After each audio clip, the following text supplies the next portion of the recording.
All right, still continuing the same type of problem. What I'm going to do here, though, is actually just help you figure out X, Y, and R. That's really kind of the main difference that we have with this problem. Okay, so we know that tangent is equal to -1/2. Of course, this is what I pointed out to you a while ago about being careful when your value's negative as to, figuring out does it belong with the number that's in your numerator or the one that's in your denominator. Okay, now, tangent is y over x. Of course, I was able to figure it out a while ago because I knew r was never going to be negative, but r is not in this ratio. So we actually need to think about what quadrant we're in. So this time we're in the second quadrant. So my point's located here. So if you were to take any point that's in that quadrant, your x value is going to have to be negative and your y value is going to have to be positive because you'd have to go to the left and then go up. So what that would mean for this problem is that your negative sign is going to need to go with your denominator because that's your x. So you would have 1 over -2 is the way you would look at this one. So that means your x value is -2. Your y value is +1.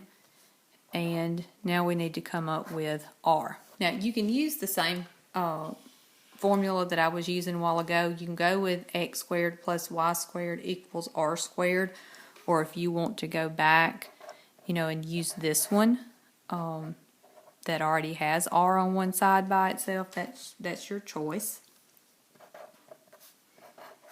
So I would have -2 squared plus 1 squared. That's going to be 4, and 4 plus 1 is 5. So that'll give me square root 5. Okay. Now, I was asked to find the remaining trig functions, but we have done that numerous times, so I'm going to save some time and just not write those down this time, because like I said, the main difference here was just making sure you identified x, y, and r because of the negative. All right. Next problem, I'm going to do the same thing. I'm just going to talk you through identifying x, y, and r because you make the fractions the same way. The main difference that we have with this problem is going to be this, because we're not given a specific quadrant this time. Okay, cosecant is r over y. Okay, so that means I have 13 over 5. So we need to find x is what we're looking for this time.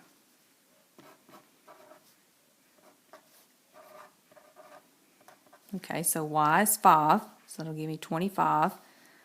R is 13, so that'll be 169.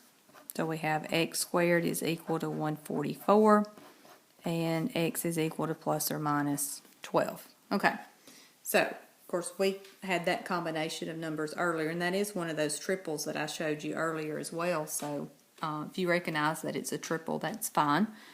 Now we will need to, like I said, identify whether x needs to be positive or negative. Okay, so what we're told here is that cosine is less than 0. If you're less than 0, that means you have something that's negative. Okay, now, so if I know that cosine is negative, go back to your notes about what trig functions are positive and negative in each quadrant. Cosine is negative either in the second quadrant or the third quadrant. It'll have to be one of those two quadrants, because cosine's positive in first and fourth, so it has to be negative in the second or in the third. Okay, if you'll notice, your y value is positive, so because your y value is positive, that right there immediately eliminates the fact that it's not going to be the third quadrant, Because if you're in the third quadrant, X and Y both have to be negative.